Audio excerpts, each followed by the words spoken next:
Kamusta mga bro? So quick tutorial tayo ngayon. Magpapalit tayo ng engine oil at oil filter ng ating legendary Smash. Para nga pala ito sa mga newbies na hindi alam ang mag-change oil ng kanilang mga Smash. So kung bago ka pa lamang sa aking channel, make sure na mag-subscribe ka na. At click mo na rin ang bell button upang ma-notify ka sa next video. So bago natin simulan mga bro, ipasok mo ng intro.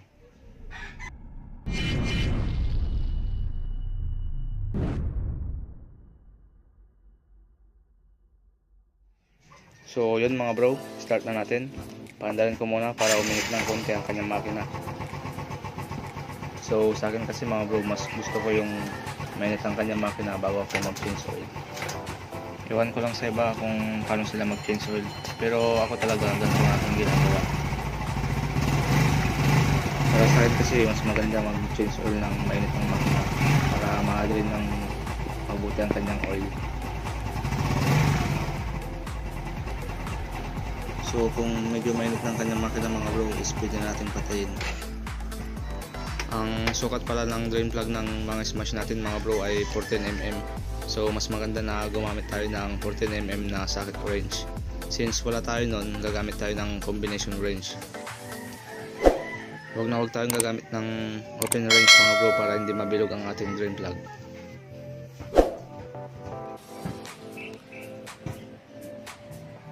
Ito nga pala yung drain plug ng ating mga Smash mga bro, hindi ito. Ito dapat ang ating baklasin mga bro. Maglagay tayo ng pagtuturuan ng oil.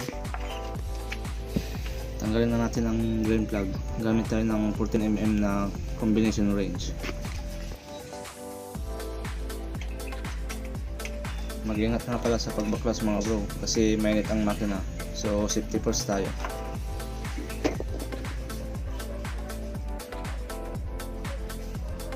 Dahan-dahan lang pala sa pagbaklas mga bro, kasi medyo mainit ang ating makina, mainit din ang kanyang engine oil.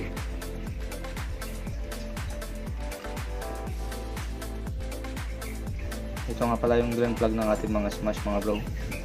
So punasan na rin natin para malinis natin ibalik mamaya.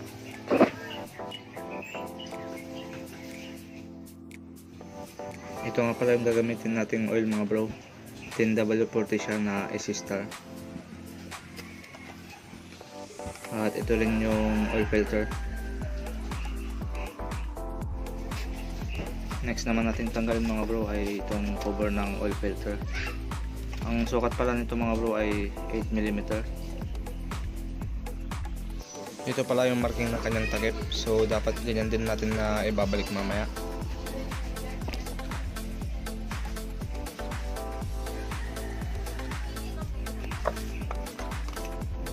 Maglalagay ulit tayo ng lalagyan dito kasi mayroon pang natitirang oil dyan sa loob nito.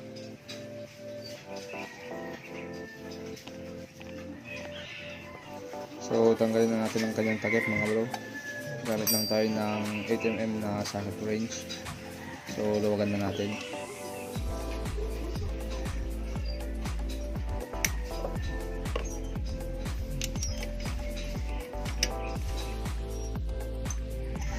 Sa taas nga pala mga bro ay bumabangga yung gamit nating socket wrench, kaya lagyan natin ng cross joint para hindi siya bumangga.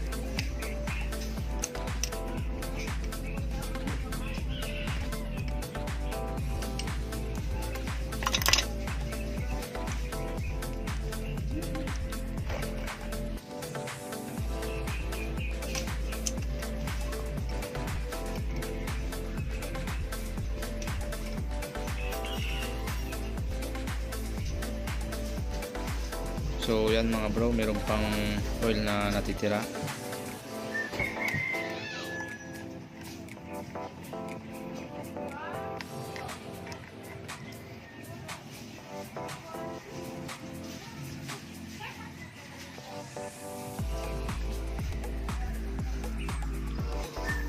Tanggalin na natin yung mga bolts.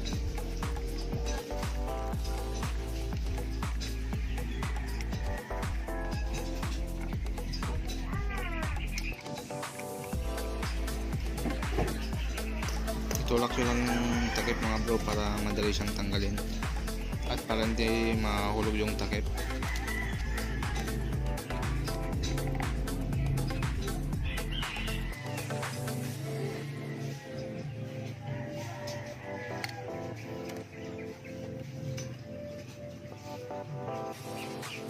Ito nga pala yung marking na sinasabi ko sa inyo mga bro.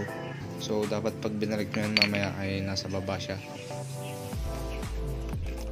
Gamit din tayo ng long nose mga bro para tanggalin yung oil filter. Ito yung kanyang oil filter mga bro. Punasan na rin natin yung takip para malinis natin ibalik mamaya.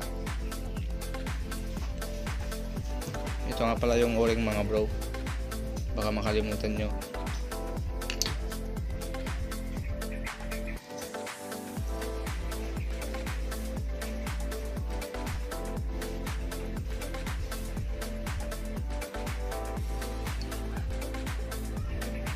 Dito rin mga bro dapat pulasan din natin kasi meron pa yung oil.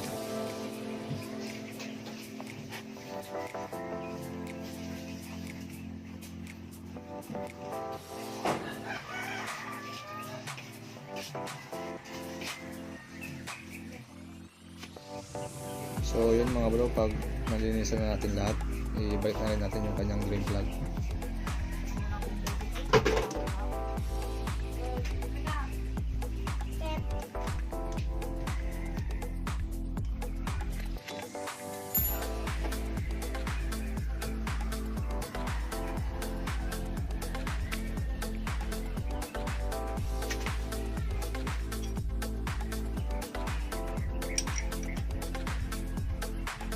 Sa pagpit nga pala nito mga bro ay dapat sakto lang, huwag masyadong maluwang at huwag masyadong maigpit.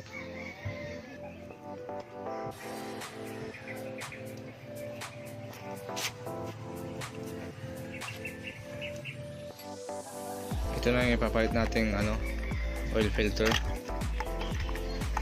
Suzuki brand siya na nabili ko sa pinagkuhanan natin ng Smash. So mas maganda kasi pag doon tayo bumibili. Although pwede rin naman bumili sa market.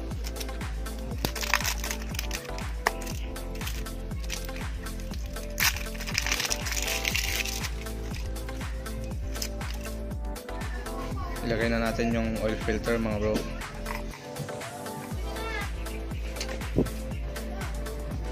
Ito nga pala yung marking mga bro. So dapat nakababa yan. Yun nga palang oil filter mga bro, dapat yung walang butas ay nasa bandang may takip.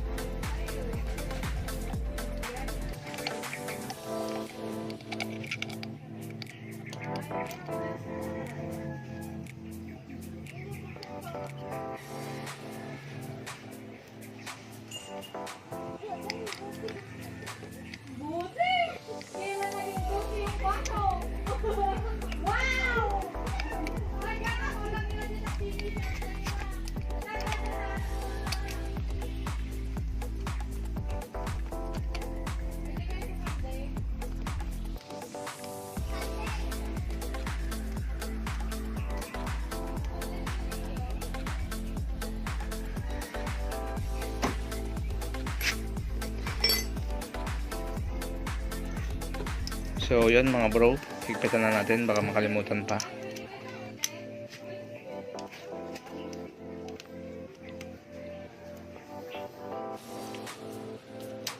Alalay din yung pagigpit mga bro para hindi siya malustred.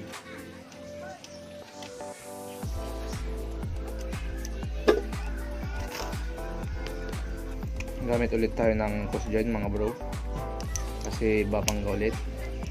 Mexi kasi yung ating gamit na socket wrench kaya bumabangga.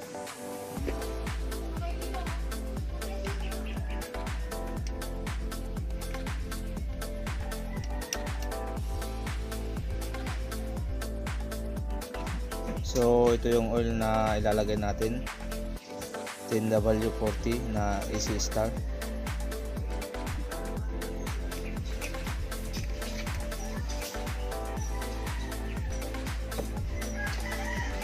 So sa pagtanggal ng takip mga bro, gagamit ako ng long nose para madali siyang luwagan.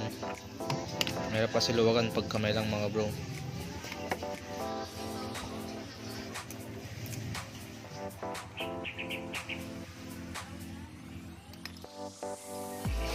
Ilagay na natin yung oil mga bro, dahan-dahan lang para hindi matapon. ilalagay pala natin tong 1 litrong oil kasi nagpalit tayo ng oil filter. Kung di naman kayo nagpalit ng oil filter mga bro, ay pwede na yung 800 ml.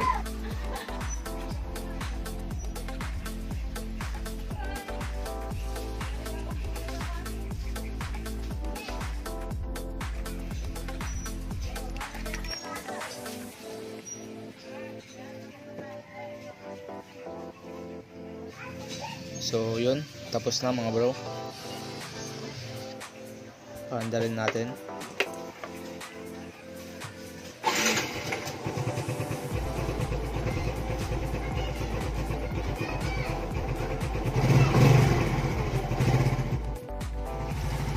So ganun lang mga bro ang pagpalit ng engine oil at oil filter ng ating mga Smash. Sana makatulong ito sa mga newbies na may motor na di pa marunong mag-change oil. Kung nagustuhan nyo itong video na ito mga bro, please comment, like, and share. Huwag din kalimutan mag-subscribe and click the bell button. Ride safe!